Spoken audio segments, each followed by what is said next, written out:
Hi, everybody. I want to talk to you about what we're doing in week 5 about poetry.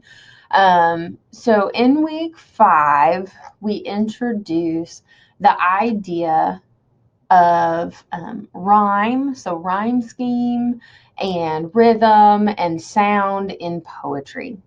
So, one thing you have to understand about poetry is it has a sound to it. It's part of what makes it different from storytelling, from prose, is that it tends to be very lyrical.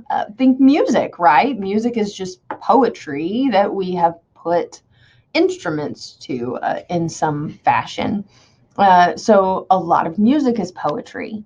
Um, but the reason is that it has sound to it, and we use a lot of different techniques to make that sound. So I wanted to explain to you how that works a little bit. These may be some things you have heard of before. So first we use a lot of imagery, of course, in poetry, because the thing about poetry is, unlike a story where we're following a character and things happen, poetry is just about enjoying um, the moment, pulling the feeling from a moment, appreciating the small things about life that have big meanings. You know, a lot of times it's those very small moments that carry great meaning in our lives. And so poetry is an attempt not only to capture the moment, but the feeling of that moment. And to share some of life's greatest feelings with each other. So that's the great thing about poetry. It's usually full of lots of imagery, and so some kind of impression is left on us. Haiku is one of those. You have one to read for this week. Usually it's 5 syllables, 7 syllables, and 5 syllables. And usually what it does is it blends two concrete images together, and they're kind of compared and contrasted to evoke some kind of feeling. Figurative language is another way that we drive imagery in poetry. Usually you don't want to take it literally. We don't mean it exactly like it sounds. We're trying to convey an idea. So of course, some of the common ones: metaphor, simile, personification. So metaphor, comparison, without a specific direct connection, without a like or as. Usually we say something is. Simile, when we compare with a connection using a like or as. Personification, when we give an inanimate object person qualities. And when we say something like, the flag waved in the wind, well, it doesn't actually wave. People wave, but it provides good imagery. And apostrophe is when we are addressing something or someone who's not present. So sometimes a poem will address the reader who isn't technically present in the moment. Something like that. So those are some ways to drive home imagery. Also, metonymy, that's when we use the proper name of an object, represents something closely related. So when we say like the White House, when we mean the government, something like that. Paradox is very common in poetry. So when two ideas seem to contradict, but they kind of make sense. So when we say things like, it's a beautiful mess, well, usually we don't think of messes as beautiful, but together they make sense. Or a pun, that's a play on words. One of my 7-year-old's favorites is to say, "Mom, you're so punny." And so, of course, that's a fun one. So why do we do these? Well, we do them to make connections, to surprise the reader, to focus on an important idea, to describe something with a new or different personal perspective, or to convey a particular feeling. Okay, so we have some sound in poetry because of the letters and the specific words that we choose. And so some of those are alliteration, assonance, and rhyme. Okay, so alliteration is repeating consonant sounds, either initial or it can be inside the words. So the typical tongue twisters, these would be alliteration. Sally sells seashells by the seashore, right? We're repeating that S sound. Seashore then would have two, one initial for sea and then an internal for shore. So you can have it inside the word or you can have it at the beginning of the words, but it's a repeating of a sound either at the beginning or inside words. Assonance is the same thing, it's just we're repeating vowel sounds instead of consonant sounds. And then rhyme is when the repetition of vowel sounds with similar consonants following. Okay, so there's a couple different types of rhyme. So if we say something like funny bunny, okay, well, we're representing that unny sound, okay? And so exact rhyme is when the sounds following the vowel are the same. So they both have N in the middle. So you have U and N in funny and bunny. So that's exact rhyme. Slant rhyme is when the consonants are the same, but the vowels can sometimes be different. So if we say like true through, and so we have, the TH is the same, but the vowels are actually different. End rhyme is when the rhyme comes at the end of a line. Whereas internal rhyme is rhyme that happens inside of a line of poetry. And then the last is I rhyme. So these are words that look like they should rhyme, but they don't actually rhyme, which is really confusing. So here's an example, rough and dough. They look like they should rhyme because they have the same vowels and consonants, but they actually don't. So those are different kinds of rhyme. So that's something you could talk about when discussing your poetry. All right, so there's that, but I also want to talk about form. All right, so speaking more about sound, here we go.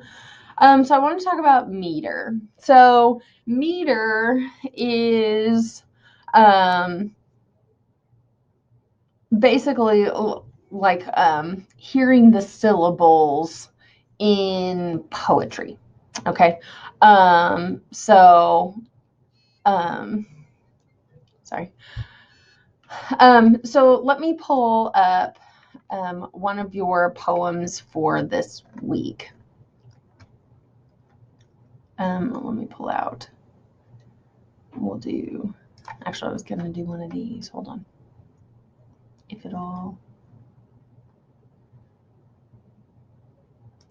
Okay, well, let me try this one.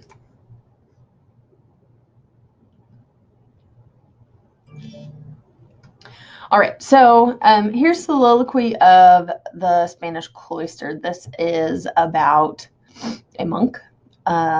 This is one of Robert Browning's most famous poems, and I hope you enjoy reading that one. But if we're going to talk about, I'm going to slide this guy over here.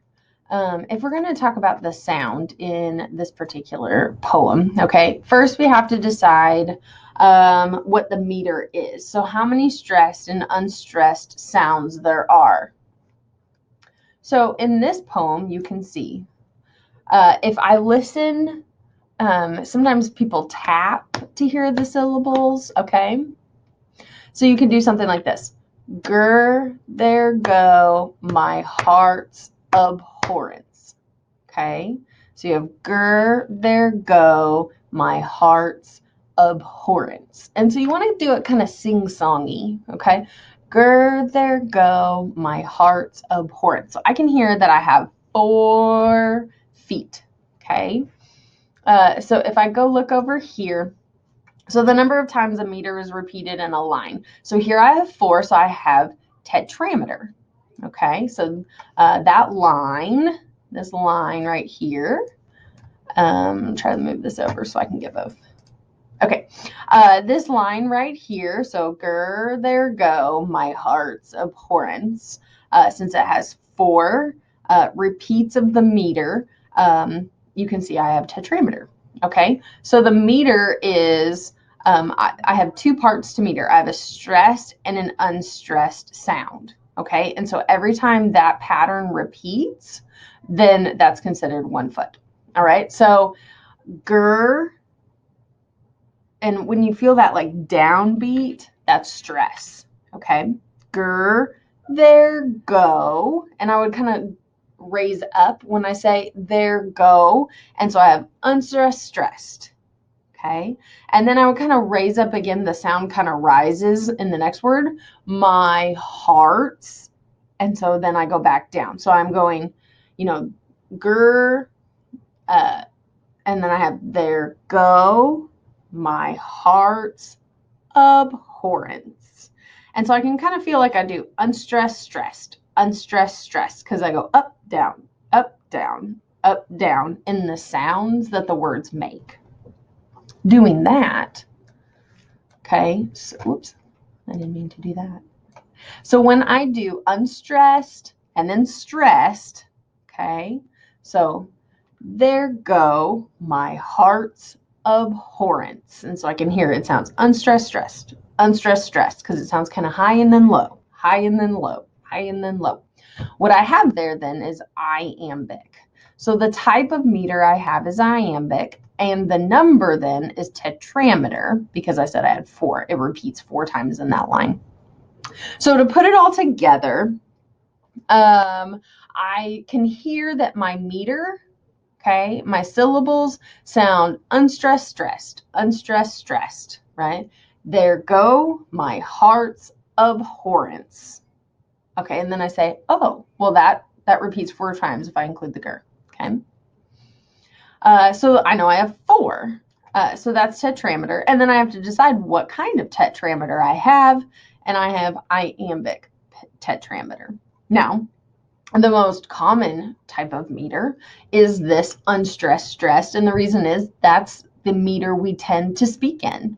That's normal English speech patterns use unstressed, stressed, unstressed, stressed sounds. So that's just normally how we speak. Probably the most famous, though, type of meter is the iambic. So that unstressed, stressed, unstressed, stressed, but that repeats 5 times instead of 4 like our example. So iambic pentameter is the most common type of meter, mostly because it's the type that the British made famous, and specifically Shakespeare made famous. Okay, so when I'm trying to figure out what it is, what my meter is, what my meter sounds like, the first thing you have to do is read the line and decide, do I have stressed, unstressed, or do I have the opposite? Okay, so water your damned flower pots do. See how you kind of have to do it sing-songy? Water your damn flower pots do. Okay. And then I say, oh, okay, well, I hear that 4 times repeating. And then how do I hear it repeating? Okay. Do I hear it unstressed, stressed, or any of these other versions? Okay. And then how many times do I hear that happen in a line? So that's how you do this part. One interesting thing, though, is sometimes you have what's called caesura, and that is that means the cutting. And that's because sometimes we have a pause in the middle of the line. Usually there's a period in the middle of the line where the line runs over one line, rolls into line 2, and then finishes in the middle of line 2. Now we do this because it creates interesting rhythm. Okay. So looking at this last, we'll look at this line right here. Okay. So if I was approaching this poem and I needed to figure out this particular line, I would do it like this. I would read it to myself. If hate killed men, Brother Lawrence. Okay. And then I'd say, oh, I heard that 4 times. If hate killed men, Brother Lawrence. Okay, so I know I have 4.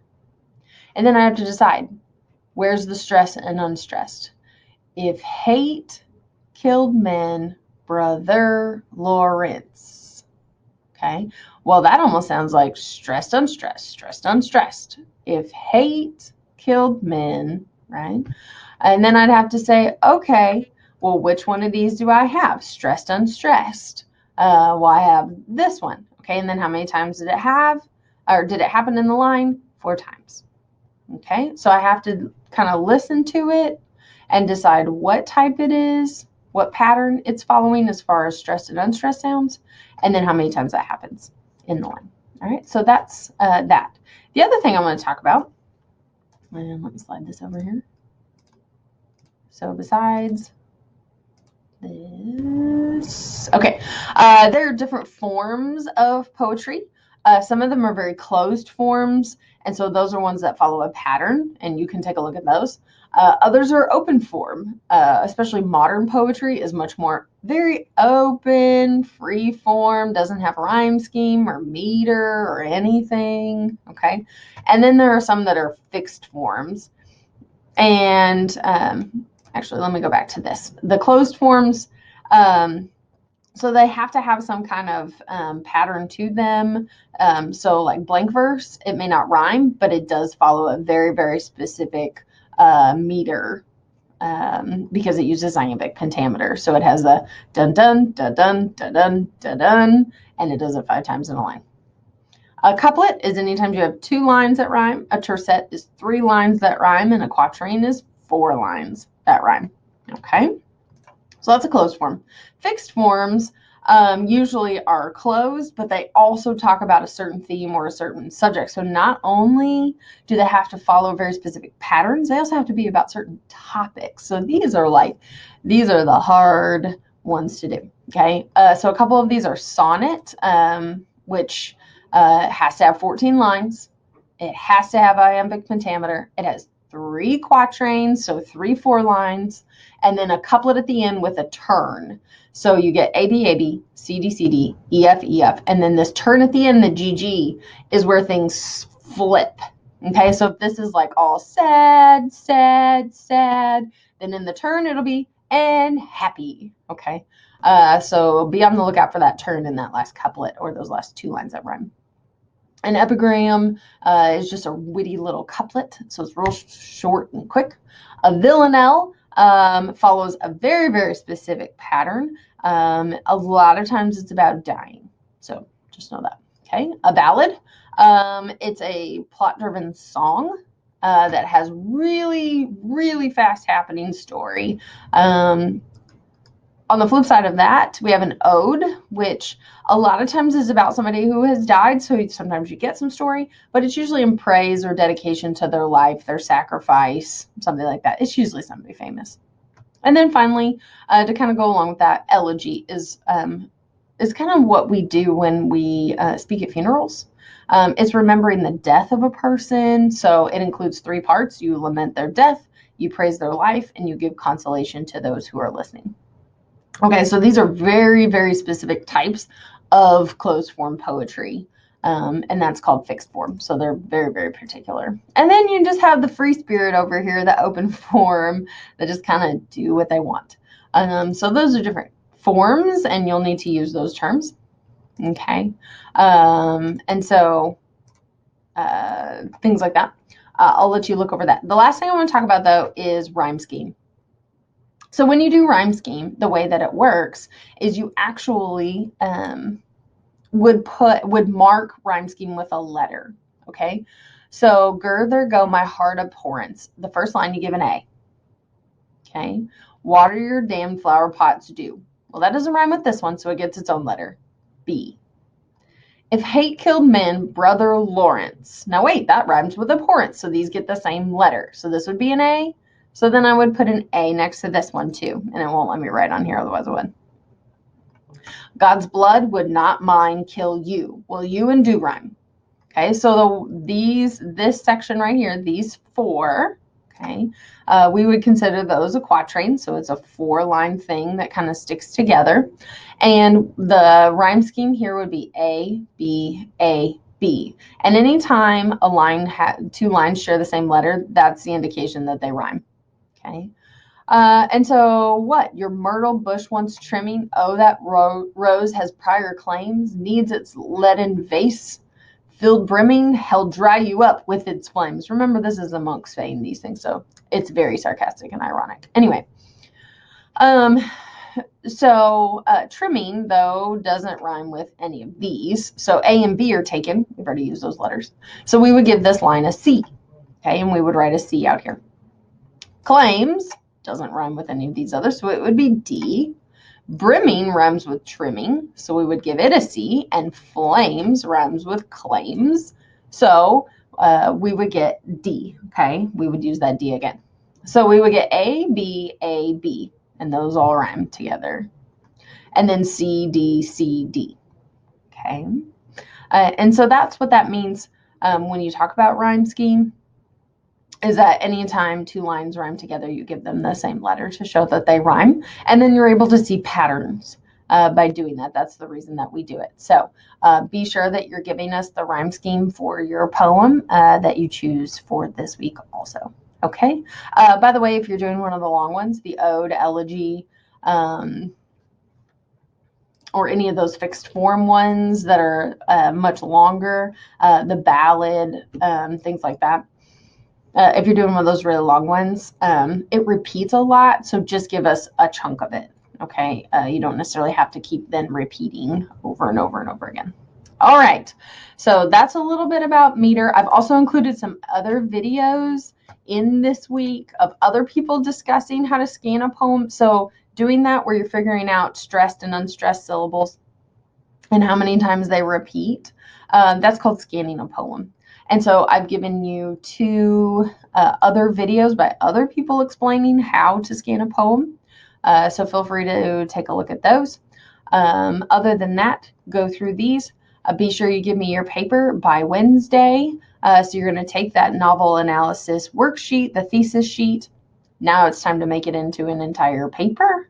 I've included the directions for how to make it a paper in there. Make sure you get that done by Wednesday. And then your discussion board post over a poem for this week is due by Thursday. All right. If you have any questions about any of that, let me know. Otherwise, I will see you in the discussion board. Bye, guys.